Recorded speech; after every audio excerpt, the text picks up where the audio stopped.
Tennessee's ahead of the NIL. We would all agree with that. Tennessee and the NIL seem made for each other because of Tennessee's hunger and their ability to provide those hungry boosters with opportunities to buy players, which is exactly what we're talking about. As someone told me, it's as simple as this. Player X goes from one school, that school offers X, another school offers X, another school offers X, and he takes the highest bid. So that's what we're about. The days of, man, I grew up wanting to play for this school are still there. But when you're talking about transfers, they're really not. Now, I think there are advantages of going to places that fit your style, like a Dante Thornton to Tennessee. But it's a lot about cash. Tell me what Missouri, the state of Missouri, not the University of Missouri, is doing to help Eli Drinkwitz other than providing him with free toupees. So what Missouri is doing right now, and this is very much ahead of the curve, and I don't know if it's good or bad for the sport yet if other teams do it, but they are passing an NIL law that it addresses a lot of things with the NIL that's a little bit of a pushback against the NCAA that I don't want to go into. The legislature's already passed it. It's waiting to be signed by the governor. But the crux of this NIL law is this. High school recruits will be allowed to enter NIL deals and start earning endorsement money as soon as they sign with an in-state program. High school recruits in Missouri are effectively being bribed to stay in state at this point. Now, you could make the case that a lot of people are having a problem with this. You could make the case of, oh my gosh, how could you do that with, trying to force kids to stay in state or bribe them to stay in state? Well, guess what? Dave, how many states have lottery scholarships to try to bribe kids to stay in state with academics and go to in-state schools? I mean, this is a common thing. You want the best at whatever. You want the best kids in your state at whatever they're good at to stay within the state. So I don't blame Missouri for doing this. The question becomes, if you're a school that recruits national like Tennessee, what happens when the state of Georgia decides to do this, or the state of Louisiana decides to do this? Okay, so let me clarify for the record. Here's what makes this law different. So you can get NIL money in high school in Tennessee. I could go out and sponsor a guy, and we could be rolling with that. In Georgia right now, it's under consideration, and there have been a couple of states. Alabama confirmed it was prohibited. Florida confirmed prohibited. So that just gives South Carolina confirmed prohibited. So you can't do it there. Tennessee, you can. But there's no attachment to going Tennessee like the Hope Scholarship. So, I mean, for instance, my son qualified for a lot of Hope Scholarship. We get nothing out of that because he's not that it strikes me that is hurtful, but maybe. And he gets none of that because he's going out of state. So they only get this NIL money if they sign with Missouri. First of all, or some other Division II school that plays football. Right, inside of the state. First of all, that seems very illegal to me. Okay. But you say it's already just needs to be signed off. I mean, okay. What can anybody do to stop it? I guess nothing. I trust you in the legal stuff. First of all, that sounds very, very illegal. Okay. Because you're determining where a kid can play ball, which is the same thing that the that college football was doing by not paying players. I mean, that was illegal. They're 18 years old. Second of all, if you're 18 years old, and I think it's stupid that people can't drink at 18, but they can go fight for our country and die. Okay. But for whatever reason, we pick that age as you're an adult. Argue in society nowadays, you're really not an adult until about 22, Caleb. I don't know about you, but I wasn't. Most of my friends weren't. I mean, to think that I was an adult at 19 or 20, I was an idiot. Quite honestly, I made idiotic decisions until my late 20s. So yeah, I did too. So, but really, that's when I look at people different. Okay, like I take an instance where somebody gets, let's take like the Henry Ruggs incident. I mean, to me, that's almost still a kid making a stupid decision. But again, not to get sidetracked. So, we have defined it as 18.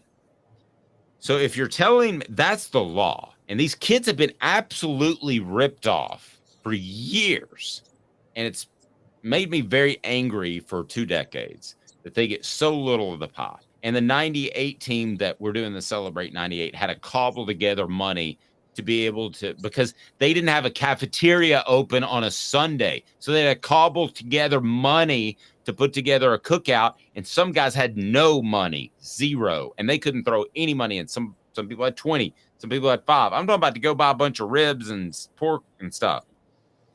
So that's always made me mad. But if you're 17, tough bleed. Okay? I'm sorry. My son could not work after 9 o'clock. He's one of the best employees where he works. Could not work after 9 o'clock on a school day. That's a law. Okay? And it may have been 8 o'clock. You're under 18. And to put a 17-year-old in some shape, form, or fashion, if he signs with the Missouri school, and listen, some of this is going to happen at other schools where kids get a little bit of money at 16. It's going to derail their lives if it's a significant amount of money. If somebody gives me $2,000-$3,000 for whatever, I still remember I owned a landscaping company out of college. I got my first $2,200, and again, I was in that 20s age, 22, I think. First thing, we went to Atlanta and spent like 500 of it. How stupid was that? Party time, me and the missus. And this, to me, it puts the kids in a very dangerous position because they got big time cash in their pocket. We talked about gambling last week. It also is a disservice, much like college football playing football on Friday night, which that decision was made 10, 15 years ago and still makes me mad. It also hurts them because how's little Bobby, who's 5'9" and bust his rear all the time, and he's 155 pounds, and those guys exist even at Georgia high schools. How's he look at John Jones, who's 6'8" and a 330-pound offensive lineman, and the local grain and feed shop down the road, who has money to spend, wants to give him $10,000 for being a spokesman and put him up on a billboard. You're just not emotionally mature for any of this. And I got in a discussion with this about Georgia, and they're fighting it so hard. It looks like they've won. The Georgia Coaches Association is really strong. So that's why it's prohibited there right now, but it could change, as Caleb mentioned. This is not the right thing for the kids. I mean, NIL in college was the right thing for the kids. This is wrong for the kids, Caleb. So your position is you don't think high school kids at all should be allowed to get NIL money at all? Well, I can't argue if you're 18. Okay, so let's say you turned 18 before your senior year. I mean, I can't argue that. You technically, to me, are a man. You should also be able to, in my opinion, buy alcohol. I've always thought that. So 18 is your man. Or let's decide whatever the dad blame number is. If it's 18, 21, 22, it should be consistent across the board. You can fight for your country. You can vote. You can buy alcohol. You can buy cigarettes. Whatever the number is, as a society, let's decide. Okay? But right now, what we're going to do, this is football's grand idea, is they're just going to throw a bunch of cash at some high school kids that have proven a thimble's worth of stuff. And that, to me, is going to derail more kids than it will help them. There's some inner city kids or rural kids that they don't have money. Yes, and they could use it. But are those kids, the numbers of those kids, compared to the number of kids that are going to get cash and it's going to derail their career, is not even going to be comparable. This will ruin thousands of players playing future. Okay, so you're critical of Tennessee allowing high school athletes to get money too, then, right? Again, if it's 18, under 18, you're critical of Tennessee's law too, then, right? Because I think they allow under 18-year-olds to get money now too. They do. So the question becomes, okay, because we're talking about a broad sense of NIL, what you're talking about is something that's going to have to be regulated federally. I mean, there's just no way. I mean, one, we're seeing the whole thing needs to be regulated federally. Here's the problem with this. How are we going to tell high school athletes under 18 they can't make money off this when you got states like Arkansas that just passed a law to bring back child labor? So, I mean, how are you going to sit there and say you can have child labor, but high school kids can't make money off, what they're contributing? I mean, that's the thing. It's like, you're right. I'm with you. Have a consistent standard across the board. But we literally have 2 states now and then there was just recently, I think, a factory that got exposed for overworking 11-year-olds. I forget what state it was in. But we're bringing back child labor in this country. So remember this too. Okay. I went to a school that kind of mounted up every 7-8 years. They'd have a good run of talent. That was your chance to win a championship in high school. You weren't going to win one other years. What happens when all those guys are bought out by the big school in town in the more financially prolific area? Such as, well, I don't mind. I mean, some of you are from Knoxville. I went to Powell High School. I got my PhD, Powell High diploma, after 3 years of PMS, which was Powell Middle School. But Farragut, I mean, if they wanted to, they could say, "Hey, you're pretty good. Here's your NIL deal. Come to Farragut." And then those other schools are never any good. See, that there's already a problem with that, though, with the private schools. I can tell you this in Memphis right now. I'm okay if they're private, though, not to interrupt. But this is the thing. But I mean, it's already private, so it's like public schools are all already effectively being privatized. I mean, you got more taxpayer money going to private schools than public schools in some states now. So I'm like, I get your point. And if we had a uniform standard of education where just everybody had the same amount of money spent at every school, no matter what, then yeah, we could have this conversation. But that's not what we have. And I don't know how this is going to end up long term, but if a private school is going to do it, I mean, at this point, the school still can't do it. Just the town can do it, or not the town, just the businesses in the town can do it.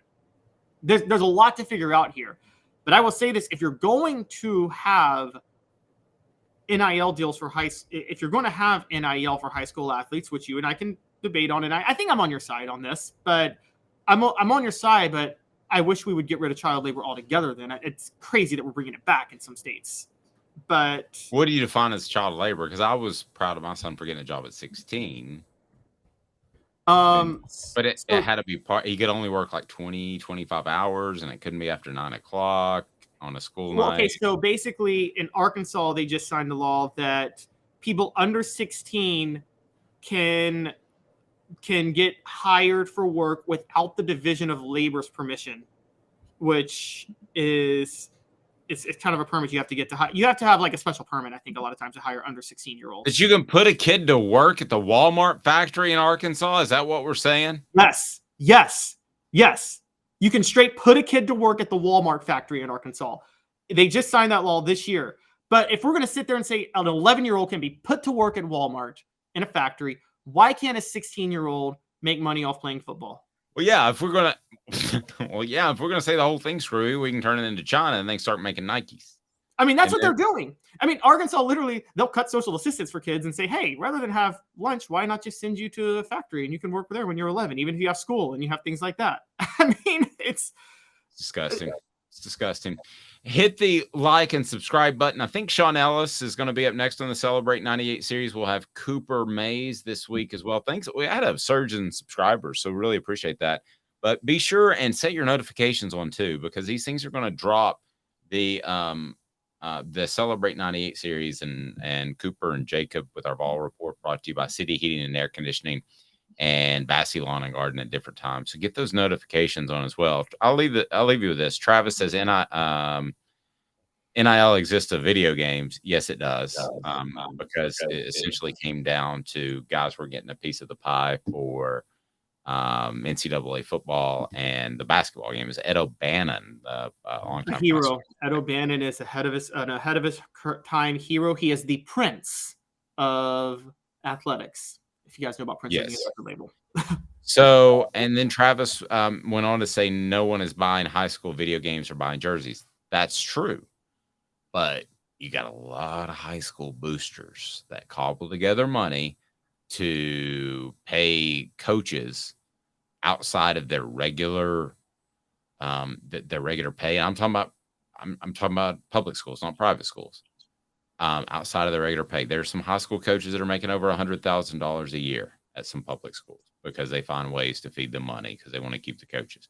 They're going to do that the same way with the players, and it's going to make it you're either an it school or you're not, and that ain't cool, man. I've been wanting players to get money for 20 years.